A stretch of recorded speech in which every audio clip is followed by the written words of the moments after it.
चक्षुरुन्मीलितं येन तस्मै श्रीगुरुवे नमः। श्रीचैतन्यमनोभीष्टं स्थापितं येन भूतले स्वयं रूप कदा मह्यं ददाति स्वपदान्तिकं।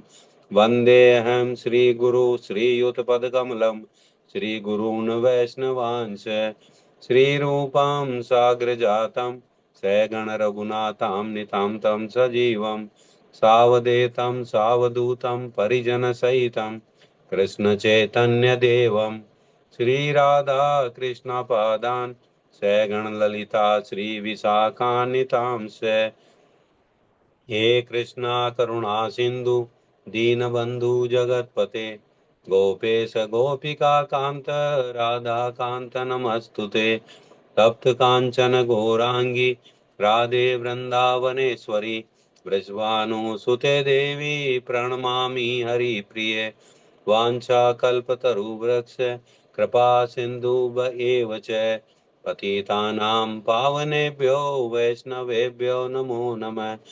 जय श्री कृष्णा चैतन्य प्रभु नित्यानंद श्री अद्वैत गदाधर श्रीवासादि गौर भक्त वृंद।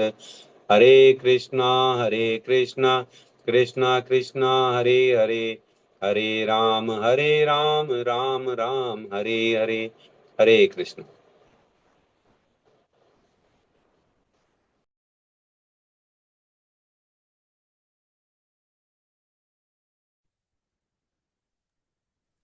हरे कृष्णा महाराज जी, सादर प्रणाम। हरे कृष्णा। तो परम पूज्य भक्ति भूषण गोविंद स्वामी महाराज जी हमारे बीच पधार चुके हैं। तो मैं एक बार महाराज जी का स्वागत करेंगे हरे कृष्ण महामंत्र बोलकर। हरे कृष्ण हरे कृष्ण कृष्ण हरे हरे कृष्णा हरे कृष्णा हरे कृष्णा राम हरे राम हरे राम राम राम। हरे राम राम राम हरे हरे। हरे कृष्णा। तो कल हम भगवत गीता अध्याय 3 4 से 9 श्लोक तक चर्चा कर रहे थे, जिनमें से हम 3 पॉइंट का चर्चा कर चुके थे। और चौथा पॉइंट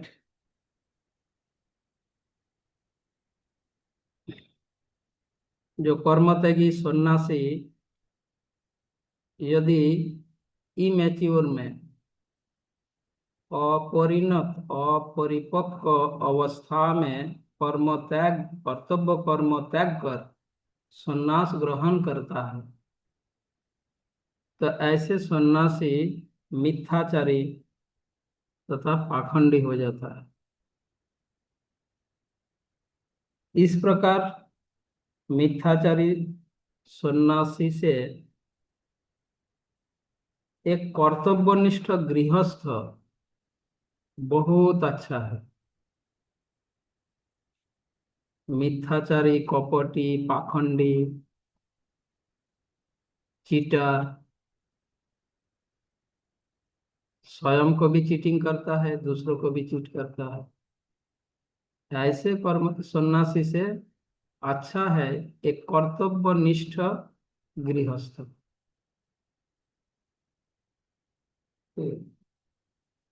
और प्रभुपाद जी ये भी कहा है कि उससे तो अच्छा है रास्ता के स्वीप, रोड में स्वीप, झाड़ू लगाने वाला स्वीपर। ऐसे पाखंडी से, इस प्रकार सन्यासी जो पाखंडी मिथ्याचारी, ऐसे सन्यासी से अच्छा है रोड पर झाड़ू लगाने वाला स्वीपर भी अच्छा है। एक व्यक्ति को अपना स्वार्थ के लिए सोचना चाहिए। सही है या गलत? अपने स्वार्थ के लिए सोचना चाहिए, विचार करना चाहिए। स्वार्थी बनना अच्छा है या गलत है? संसार में कोई स्वार्थी होता है तो उसका निंदा होता है, प्रशंसा होता है? हाँ, निंदा होता है प्रभु जी। निंदा होता है। पर शास्त्र हमें बता रहे हैं कि स्वार्थी बनो। बनना शायद अच्छा है, स्वयं के स्वरूप को पहचानते हैं तो। और सभी को, प्रत्येक व्यक्ति को स्वार्थी बनना चाहिए। स्वार्थ शब्द का अर्थ मतलब क्या होता है? अपने निजी सुख के लिए सोचने वाला, उसे स्वार्थी कहते हैं। क्या हम निजी सुख के लिए सोच रहे हैं या शरीर के सुख के लिए सोच रहे हैं? क्या शरीर आप हो? आप कौन हो? आत्मा। आत्मा हो। तो आत्मा के सुख के लिए सोचना है, उसे वास्तविक स्वार्थी कहते हैं। इस संसार में जिसको हम स्वार्थी बोल रहे हो, कहाँ स्वार्थी? वो तो शरीर के लिए और शरीर से संबंधित जो है उसके लिए सोच रहे हो। तो स्वार्थी कहाँ बना वो? स्वार्थी बनने का निर्देश दिए भगवान शास्त्र, हमें स्वार्थी बनना है। तो हमारा स्वार्थ क्या है? आत्मा का सुख, आत्मा का कल्याण किस में है? भगवत प्राप्ति में। स्वार्थ गति ही विष्णु, भगवान विष्णु तथा श्री कृष्ण को प्राप्त करना, यह है वास्तविक स्वार्थ। इसीलिए प्रत्येक व्यक्ति को स्वार्थी बनना चाहिए, स्वार्थी बनने का प्रयास करना चाहिए। हम जिसे स्वार्थ समझते हैं वो स्वार्थ नहीं है, वो परार्थ है। ठीक है। वर्णाश्रम व्यवस्था का उद्देश्य है एक व्यक्ति को ग्रेजुअली, धीरे धीरे जीवन के लक्ष्य की ओर ले जाना। यह वर्णाश्रम व्यवस्था का उद्देश्य है। और इसीलिए एक निष्ठावान गृहस्थ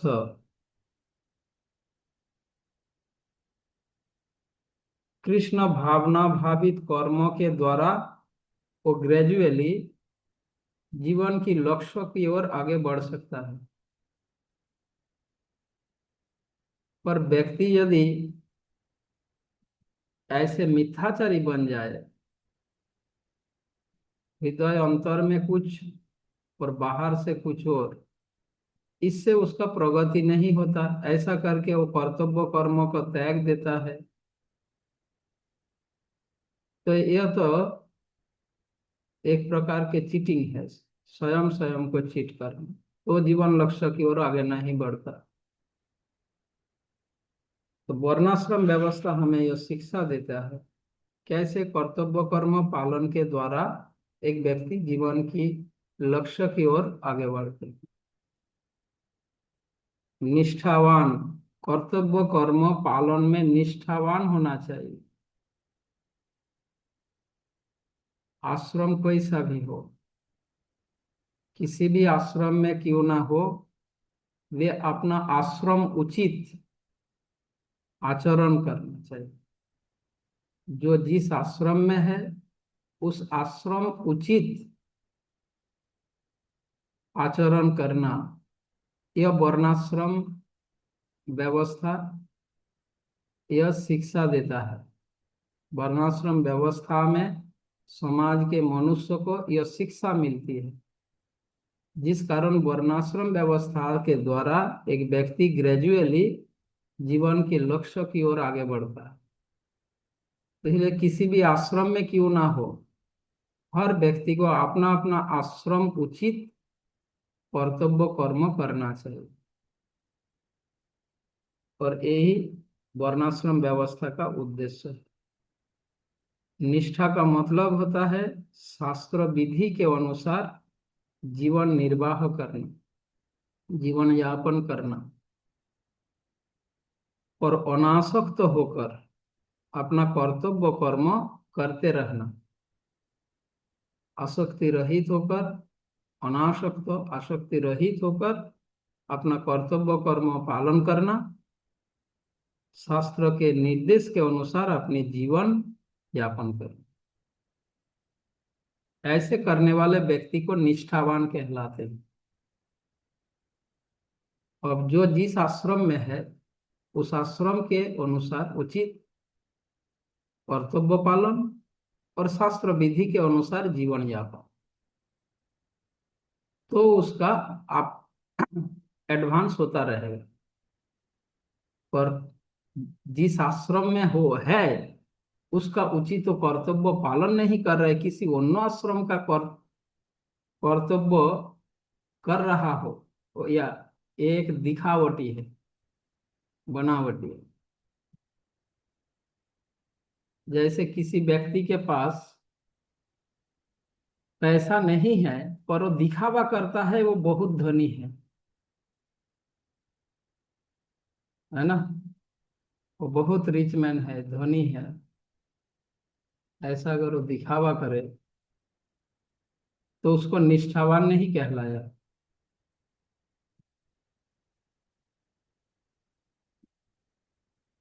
तो भगवान अर्जुन को यही बता रहे, एक क्षत्रिय को सन्यास, क्षत्रिय के लिए सन्यास ग्रहण का निर्देश शास्त्र में है ही नहीं। ये क्षत्रिय वर्ण के है उसके लिए सन्यास, क्षत्रिय वर्ण और गृहस्थ आश्रम में है उसके लिए सन्यास निर्देशित नहीं। हाँ, कोई क्षत्रिय वर्ण के व्यक्ति के लिए शास्त्र में निर्देश नहीं है कि वो सन्यास आश्रम ग्रहण करे। कि क्षत्रिय का स्वभाव सन्यास में ब्राह्मण की गुण की आवश्यक, उसमें गुण है क्षत्रिय, तो सन्यास लेगा तो क्या होगा। शास्त्र में ऐसा उदाहरण है जो क्षत्रिय और सन्यास ले लिया और आगे चलकर क्या हुआ, ऐसा उदाहरण शास्त्र में है, बताओ।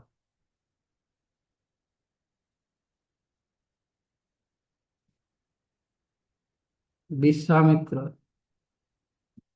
विश्वामित्र क्षत्रिय थे, महाराज गाधी के पुत्र, राजा गाधी के पुत्र थे, क्षत्रिय थे।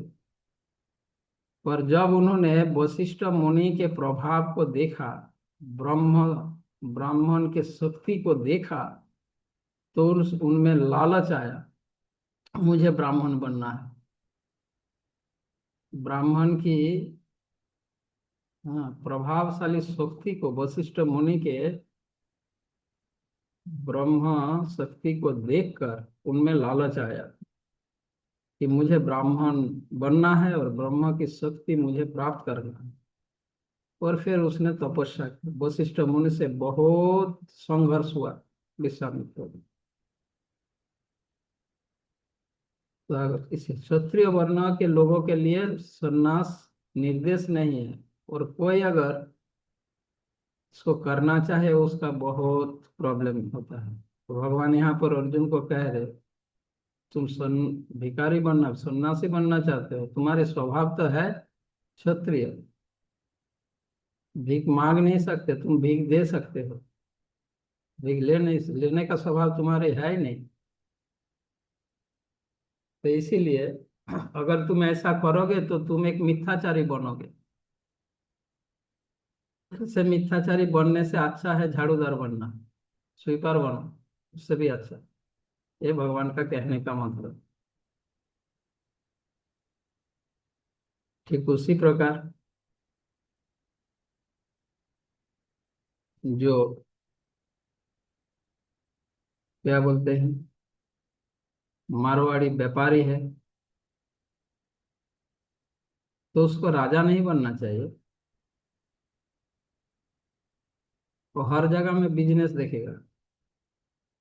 अगर कोई मारवाड़ी को मंत्री बना दिया वो हर जगह में बिजनेस करेगा, प्रजा पालन नहीं करेगा, बिजनेस चलाएगा। और आज संसार में ऐसा ही हो रहा है। अगर वो उस वर्ण के हो और उसको मिनिस्टर बना दिया, कोई शूद्र वर्ण के हो उसको मिनिस्टर बना दिया, तो समाज में शांति श्रृंखला कहाँ से आएगी? जिसका जो स्वभाव है उस स्वभाव के अनुसार उसका कर्तव्य करेगा। और किसी ब्राह्मण को अगर बिजनेस संभालने के दे दिया तो क्या बिजनेस संभाल पाएगा? कुछ ही दिनों में वो बिजनेस को दिवाला निकाल देगा। तो ब्राह्मण का स्वभाव क्या है? यजन याजन पठन पाठन दान परिग्रह। वो बिजनेस में उनका दिमाग नहीं चलेगा। बिजनेस में दिमाग चलाने वाला व्यक्ति अलग है।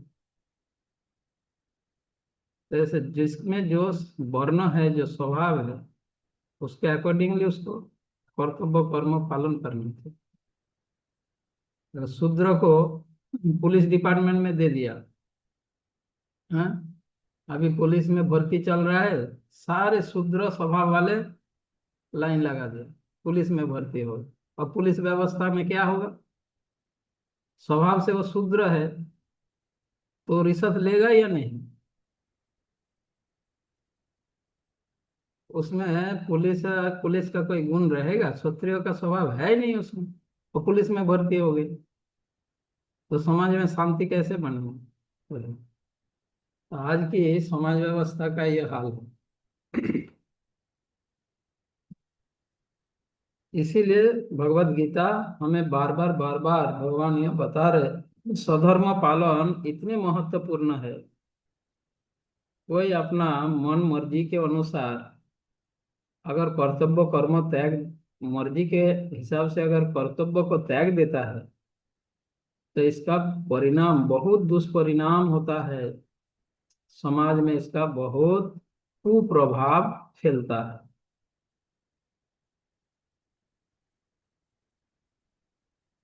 चित्त शुद्धिकरण के बिना समाज में, मानव समाज में मनुष्य का, हाँ, समाज कभी स्ट्रांग नहीं हो सकता, विकसित नहीं हो सकता। समाज में विकास तभी संभव जब समाज के लोगों में चित्त शुद्ध हो। चित्त में कपटता हो तो समाज व्यवस्था स्ट्रांग कैसे होगा? तो इसलिए जो लोग कर्म त्याग करके, कर्तव्य कर्म त्याग देकर सन्यास ग्रहण के योग्य नहीं है, वो अगर सन्यास ग्रहण कर लेता है तो उसका परिणाम क्या होता है भगवान बता रहे। उससे न वो सफल होगा, न कर्म बंधन से मुक्त हो गए, और न कुछ किसी का, न खुद का कल्याण करेगा, न किसी दूसरों का कल्याण करेगा। उसके बाद 9 नंबर श्लोक में भगवान बताते हैं योगार्थात कर्म। कर्म किए बिना कोई भी जीव क्षण भर के लिए भी नहीं रहेगा। क्यों? ये काल मैंने बताया था। क्योंकि आत्मा चेतन है, वो निष्क्रिय नहीं है, एक्टिव है, चेतन है। तो इसलिए कर्म किए बिना जीवात्मा रह नहीं सकता।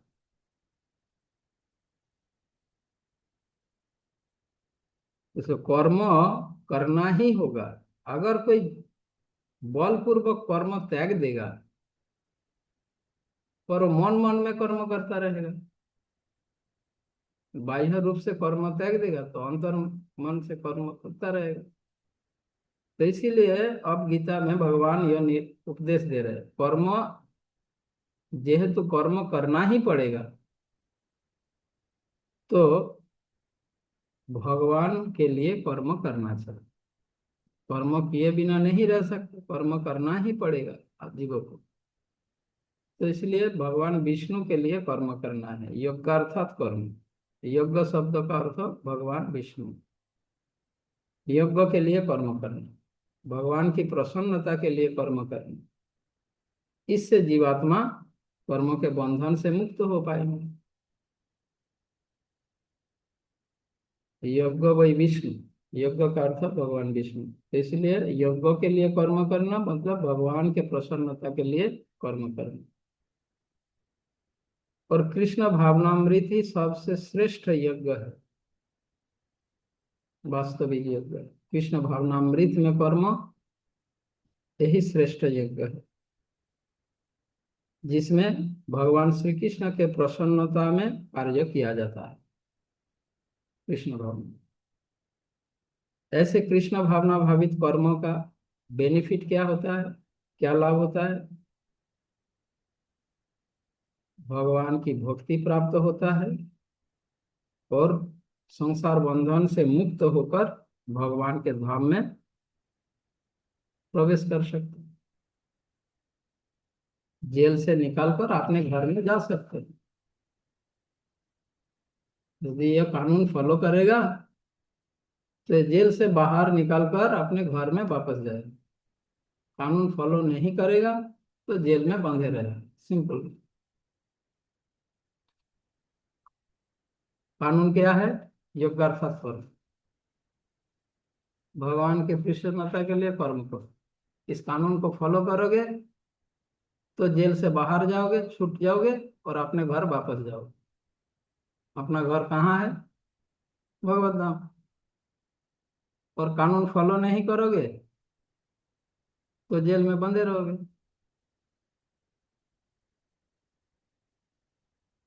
तो इतना सब सुनने के बाद भी हम कानून फॉलो क्यों नहीं कर रहे? क्योंकि जेल में रहते रहते हमें आदत पड़ गया, जेल ही अच्छा लगने लगा। घर परिवार सब भूल गए हम। जो कैदी बहुत लंबी समय से जेल में होता है वो घर परिवार को भूल जाता है और जेल ही उसके लिए अच्छा लगने लगता है। हमारी स्थिति भी ऐसा ही है। हम अपना घर को भूल गया, अपनों को भूल गया। वो जेल में बाकी कैदियों को अपना मानने लगे, जेल को ही अपना घर मानने लगा। ये आदत पड़ गया लंबी समय से जेल में रहना, इसी कारण। अब तक भगवत गीता के प्रारंभ से अब तक हम क्या क्या योग पद्धति के बारे में चर्चा किए हैं। पहला कर्मकांड, दूसरा सकाम कर्म योग, सकाम कर्म, तीसरा निष्काम कर्म योग, चौथा ज्ञान योग, पांचवा अष्टांग योग और छठा भक्ति योग। इन सभी पद्धतियों के बारे में अब तक हमने चर्चा किया है। ठीक है। कर्मकांड, सकाम कर्म, निष्काम कर्म योग, ज्ञान योग, अष्टांग योग और भक्ति योग। अब ये जो तीसरे अध्याय के 9वें श्लोक में भगवान ने जो कहा, यज्ञार्थात् कर्म अन्यत्र लोकोऽयं कर्म बंधन। यदि यज्ञ के लिए कर्म नहीं करें तो कर्म बंधन निश्चित है। और अभी मैंने बताया यही कानून है। इस कानून को जो पालन करेगा वो ये जेल से बाहर जाएगा, अपने घर वापस जाएगा, जेल से छुटकारा पाए मिलेगा उसको। और यदि इस कानून को पालन नहीं करेगा तो जेल में बंधे रहेगा। अब जीवात्मा कैसे कैसे कर्म करता है उसका एक लिस्ट आपको बनाना है। जीव व्यक्ति मनुष्य क्या क्या कर्म करता है।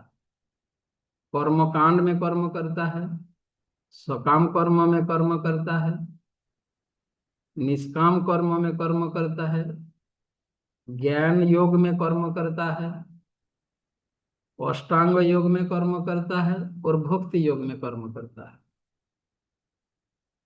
अब इनमें से कौन सा एक कानून के दायरे में आ रहा है, बताओ। जो कानून की बात बताया भगवान, और मनुष्य क्या क्या कर्म करता है, अब तक हमने ये चर्चा किया।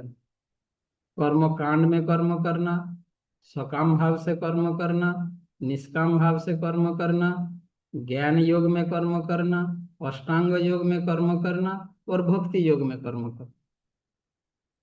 अभी जिस कानून की बात हमने बताया, तो इनमें से कौन सा कानून के दायरे में आ रहा?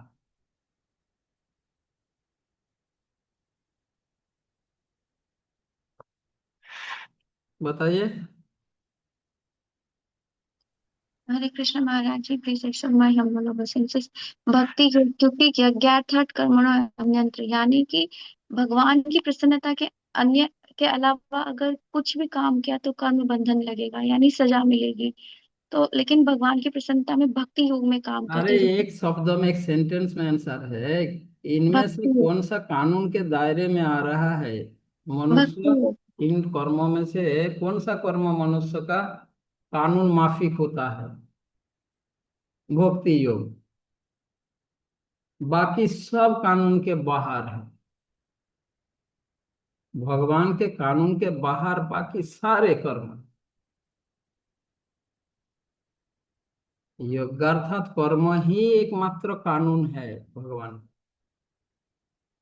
कैदियों के लिए। और भगवान कह रहे हैं इस कानून को फॉलो करोगे तो भी जेल से छूटोगे और अपना घर वापस जाओगे। तो ये 6 प्रकार के मनुष्य कर्म करता है संसार में। कर्म कांड में कर्म करता है, स्वकाम भाव से कर्म करता है, निष्काम भाव से करता है, ज्ञान योग में, अष्टांग योग में और भक्ति योग में। तो इनमें से कानून के माफिक कर्म कौन सा कर्म है? केवल मात्र भक्ति योग। बाकी सब कानून के बाहर के काम है, कानून के अकॉर्डिंग है ही नहीं।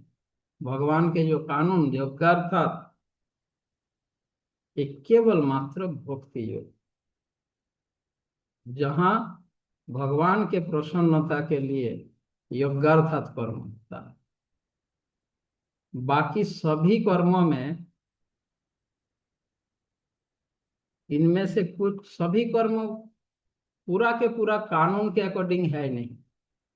अष्टांग योग वो भी सिद्धि के लिए करते हैं, ज्ञान योग मोक्षो पाने के लिए करते हैं, निष्काम कर्म योग प्रसिद्धि पाने के लिए क्या करते हैं लोग, निष्काम भाव से यश प्रतिष्ठा के लिए। सकाम भाव, सकाम कर्म फल भोगने के लिए। और कर्म कांड ये है विकर्म, मिक्स, सकाम और विकर्म का मिक्स है। इसलिए पूरा विकर्म भी नहीं है, पूरा सकाम भी नहीं है। कर्म कांड मिक्सिंग है। कर्म कांड, उसमें कर्म कांड में विकर्म भी और सकाम कर्म भी मिश्रित है। तो ये कोई भी कानून के दायरे में नहीं आ रहा। यज्ञार्थात के लिए एक भी नहीं हो रहा, एक ही हो रहा है भक्ति को। अब ये 6 के अलावा जो विकर्म है, ये 6 कर्म शास्त्र अकॉर्डिंग है, शास्त्र को फॉलो करते हुए। और शास्त्र के बाहर जो है वो विकर्म है, जिसे पशु जीवन कहा गया, पाशविक जीवन। अब वैदिक शास्त्र हमें ग्रेजुअली प्रोसेस बताते हैं। पशु जीवन से कम कर्मकांड करना अच्छा है। पशु जीवन से तो अच्छा है कर्मकांड करना। मतलब पशु जीवन यानी जहाँ की कोई रूल्स रेगुलेशन नहीं है, शास्त्र विधि का कोई परवाह नहीं, कोई संस्कार नहीं है जीवन में, कोई रूल्स रेगुलेशन नहीं। यह है पाशवी। जब थोड़ा बहुत रूल्स फॉलो करते हैं शास्त्र का और फल भी चाहिए तो उसे कर्मकांड कहते हैं। और ऐसे कर्मकांड में विकर्म भी मिक्स हो जाता है, रहता ही है। कुछ कार्यकलाप शास्त्रों में से कोई रिलेटेड ही नहीं है, तो फिर भी पशु जीवन से अच्छा है। और फिर कर्मकांड से सकाम कर्म अगर वो करे तो उससे अच्छा है, उससे अच्छा निष्काम कर्म करे। इस प्रकार से चित्त शुद्धि का प्रोसेस, ग्रेजुअल प्रोसेस बताया गया, क्रम प्रोसेस, क्रम पद्धति। और अल्टीमेटली वो भक्ति योग में पहुंच सकता है। पर इसमें एक खतरा है। वैदिक शास्त्र ये जो ग्रेजुअली प्रोसेस बता रहे हैं, कई बार कंफ्यूजन आता है, शास्त्र में ऐसा निर्देश क्यों दे रहे हैं यदि ये अच्छा नहीं है? क्यों देवी देवता का उपासना का निर्देश दिया गया शास्त्र में? क्यों बलि चढ़ाने का निर्देश दिया? क्यों ये दिया, क्यों ये दिया? शास्त्र में ऐसा इंस्ट्रक्शन क्यों दिया गया?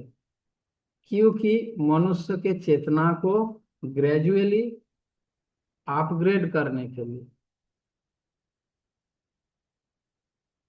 ठीक है। और इसमें एक ग्रेजुअली जो प्रोसेस है, इसमें एक खतरा है। क्या खतरा है? ग्रेजुअली प्रोसेस फॉलो करने में वो कभी भी डाइवर्ट होने का संभावना, पतन होने का संभावना रहेगा। एक खतरा है। जैसे मानो एक सकाम कर्मी कर्म करते समय वो विषय भोग में लिप्त हो सकता है कर्म संपादन के समय। और विषय भोग में जब वो लिप्त होंगे तब शास्त्र के रूल्स रेगुलेशन को परवाह किए बिना विषय भोग करने लगेगा। ये संभावना है।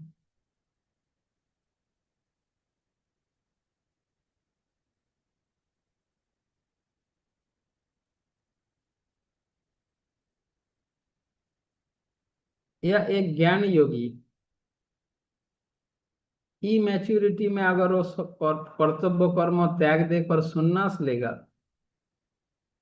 तो भी खतरा है। या अष्टांग योगी सिद्धि पाने के लिए अष्टांग योग अनुशीलन कर रहा है तो उसमें भी खतरा है। तो ये ग्रेजुअली प्रोसेस में ऐसा खतरा हमेशा रहता है। जैसे एक व्यवहारिक उदाहरण दिया जाए,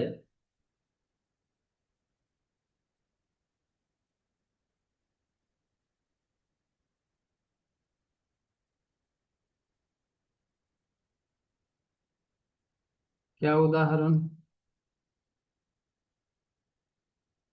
हम्म, इस पृथ्वी में बहुत से बड़े बड़े मंजिल बिल्डिंग है, हाँ या ना?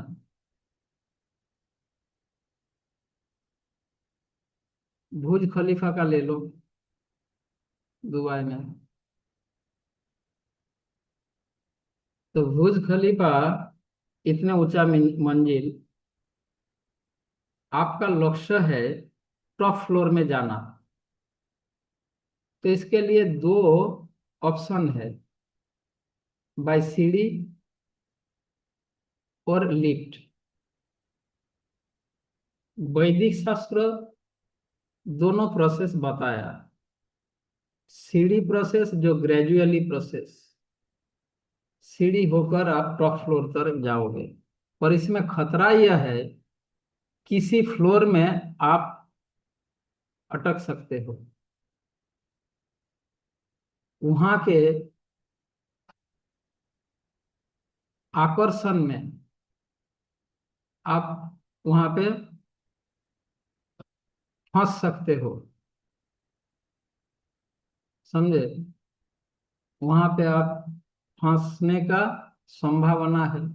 किसी फ्लोर होते हुए जा रहे हो सीढ़ी से, वहां पे कुछ आकर्षणीय आपको लगा, तो आप वहां रुक गए और उसमें मोहित हो गए, और वहीं पे आपका जर्नी स्टॉप होगी। आप तो जा रहे थे टॉप फ्लोर में, वहां तक आप पहुंच नहीं पाओगे। मानो आप सीढ़ी होके जा रहे हो बुर्ज खलीफा में, और तीसरी फ्लोर में जाके देखा बहुत अच्छा सुंदर म्यूजिक आ रहा है, म्यूजिक का आवाज सुना, आपको मन किया अरे क्या चल रहा है, क्या फंक्शन हो रहा है, जाके देखते हैं। और आप उसमें गया और वहां पे फंस गए, मोहित होकर वहीं पे फंसे रहे। तो ये जो ग्रेजुअली प्रोसेस में क्या होगा, उच्च लोग स्वर्गलोक में, जब स्वर्गलोक में फंसे रहोगे, जनोलोक में, महालोक में, ऐसे करते करते बहुत टाइम लगेगा। पर यदि आप लिफ्ट में चढ़ जाओगे तो यह रिस्क नहीं है, सीधा जो बटन दबाओगे वहां पहुंचोगे। एक कृष्ण भावनामृत विधि लिफ्ट जैसे हैं लक्ष्य को जाने के लिए, और वैदिक शास्त्र के एक ग्रेजुअली प्रोसेस योग प्रोसेस, यह सीढ़ी की जैसे। अब बुद्धिमान व्यक्ति को क्या करना चाहिए? अगर लक्ष्य में जाना है तो सीढ़ी होकर जाना चाहिए या लिफ्ट में चढ़ना चाहिए? क्योंकि कृष्ण भावनामृत का विधि ऐसा एक लिफ्ट है जिसमें किसी भी स्तर के व्यक्ति, चाहे वो पशु जीवन के स्तर के हो, कर्मकांड के हो, कर्मयोग के हो, सकाम कर्म योग के हो, निष्काम कर्म योग के हो, ज्ञान योग के हो, अष्टांग योग के हो, किसी भी स्तर के व्यक्ति कृष्ण भावनामृत में जुड़ सकते हैं, कृष्ण भावनामृत अनुशीलन प्रारंभ कर सकता है। मतलब लिफ्ट में वो चढ़ सकता है, और एक बार लिफ्ट में चढ़ गया वो टॉप फ्लोर में पहुंच जाएगा। ऐसा एक व्यवहारिक उदाहरण है। ये जो फ्रॉम प्रोसेस जो है, इसको सीढ़ी के साथ और कृष्ण भावनामृत को लिफ्ट के साथ तुलना किया गया। अब श्लोक संख्या 10।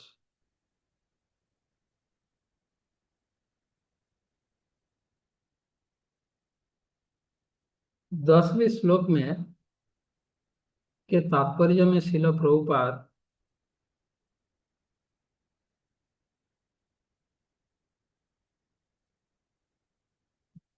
छह महत्वपूर्ण पॉइंट को एक्सप्लेन किए, जिनमें से पहला है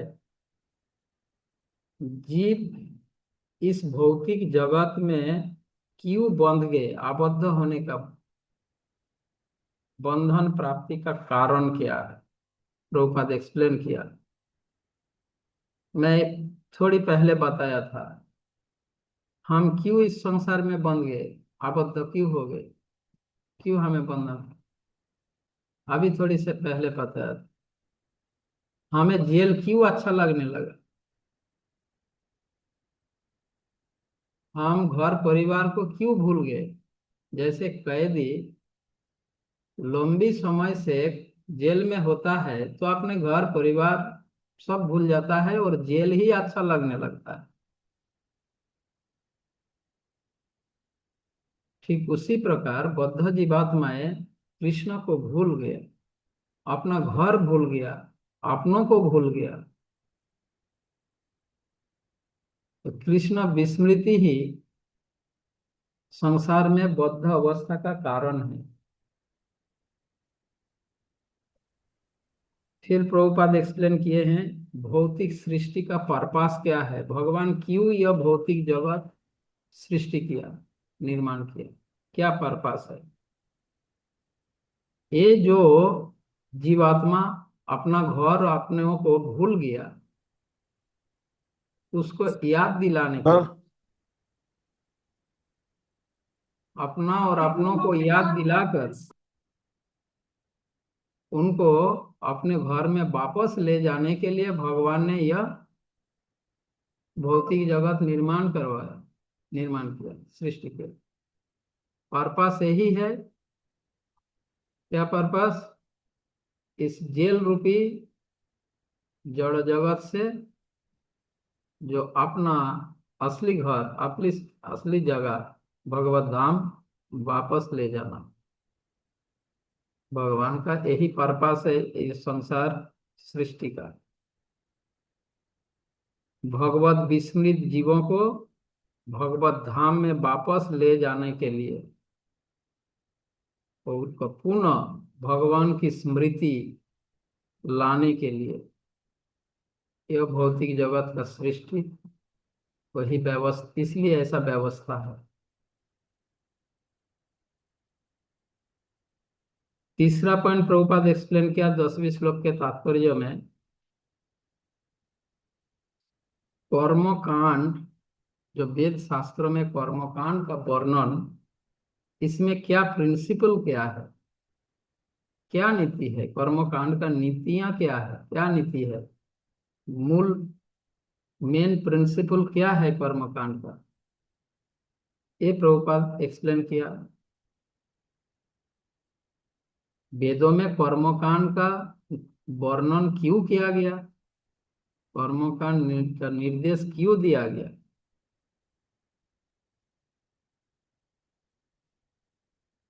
इसका क्या प्रिंसिपल है।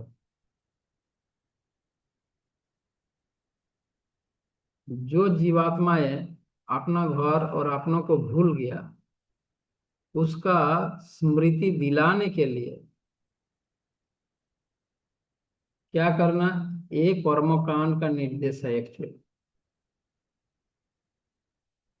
क्योंकि कर्मकांड का नीति प्रिंसिपल यह है, जीव वासना डिजायर फुलफिल करने के साथ साथ उनका भगवान का स्मरण भी हो, ये इसका प्रिंसिपल है। कर्मकांड का प्रिंसिपल यही है कि अपना डिजायर पूरा करने के साथ साथ भगवान का भी याद कर सके। उसको अगर डायरेक्ट कहा जाए ये डिजायर छोड़ दो, पॉसिबल नहीं। केवल भगवान के लिए कर, अपना डिजायर छोड़ो, ये उसके लिए पॉसिबल नहीं है। इसीलिए कर्मकांड का निर्देश शास्त्र दे रहा है, ठीक है, कि जिसमें वो अपना वासना पूरा करते करते भगवान को भी याद कर पाए। ये प्रोसेस है कर्मकांड। कर्मकांड में कोई यज्ञ करेगा तो जो मंत्र बोलेगा भगवान का नाम आएगा उसमें, और यज्ञ का पर्पस अपना डिजायर पूरा करना। तो डिजायर पूरा के साथ साथ भगवान को भी याद करे, एक प्रोसेस है कर्मकांड। अपना वासना भी पूर्ण हो और भगवान को भी याद कर सके। पूरा केवल भगवान को स्मरण करे, ये उसके लिए पॉसिबल नहीं है। जैसे इस्कॉन वाला जब किसी का चाय छुड़वाता है बोला क्या बोलते हैं? कौन सा चाय पियो? हाँ, कौन हर्बल। सी चाय पीने के लिए कहते हैं? इस्कॉन की हर्बल टी। हाँ, हर्बल टी मतलब चाय पियो पर हर्बल टी चाय पियो। से। क्योंकि उसको अगर डायरेक्ट आ गया चाय छोड़ दो, वो छोड़ नहीं सकता। तो इसलिए उसका चाय पीने का मतलब वो चाय भी पी सके और चाय छुड़वाने का भी एक ये हो सके। कर्मकांड ऐसा है, वासना भी उनका पूरा कर सके और साथ साथ भगवान को याद कर सके। अब हर्बल टी लेना है तो कहाँ जाना पड़ेगा? मंदिर में जाना पड़ेगा।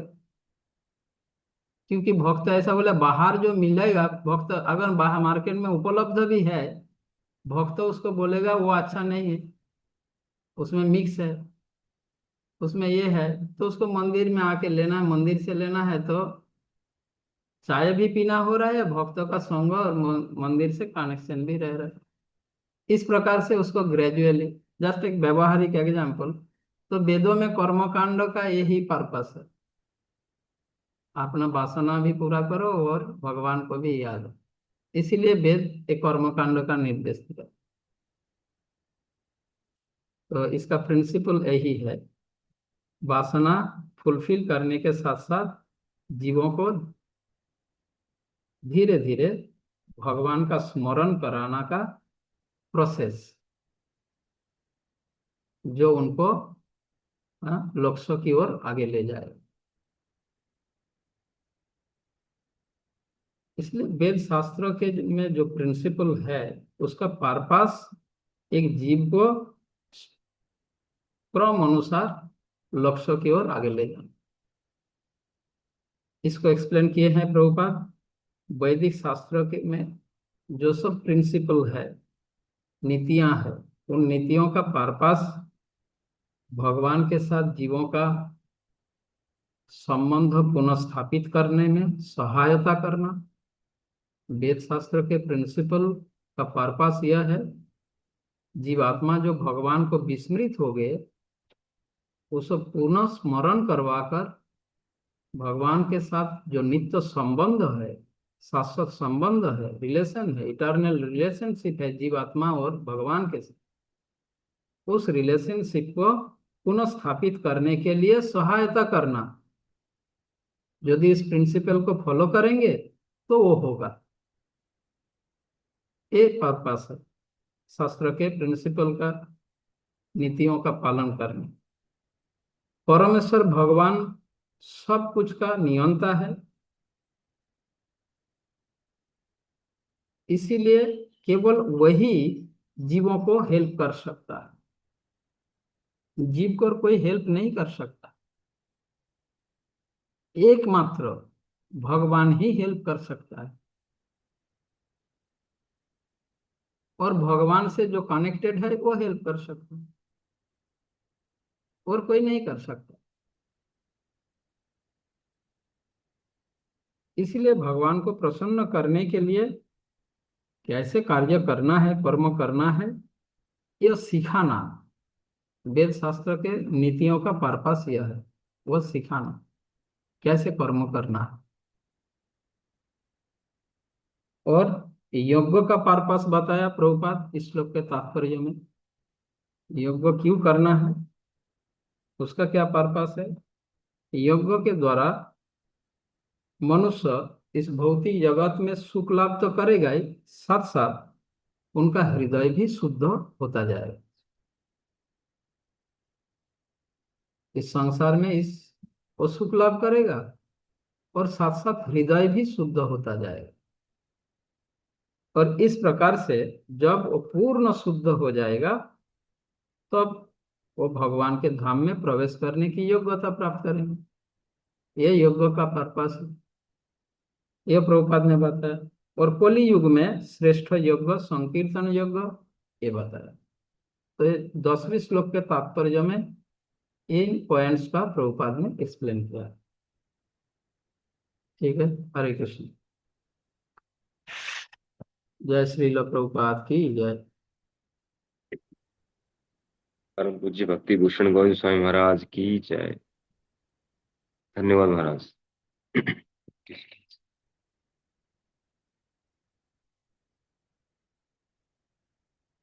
हरे कृष्णा।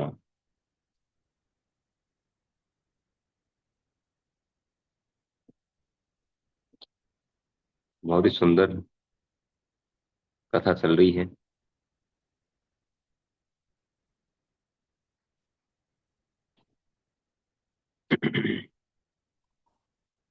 महाराज जी ने जो एग्जाम्पल दिया था लिफ्ट वाला ना, बहुत शानदार एग्जाम्पल। दोनों तरीके हैं हमारे पास, लिफ्ट भी है, सीढ़ियाँ भी है। तो महाराज जी ने बताया कि लिफ्ट से हर कोई जा सकता है, कमजोर से कमजोर व्यक्ति लिफ्ट से जा सकता है ना। सीढ़ियों से कौन जा सकता है? बुर्ज खलीफा पर, बुर्ज खलीफा के टॉप फ्लोर पर जाना है, और सीढ़ियों से कौन कौन जाएगा?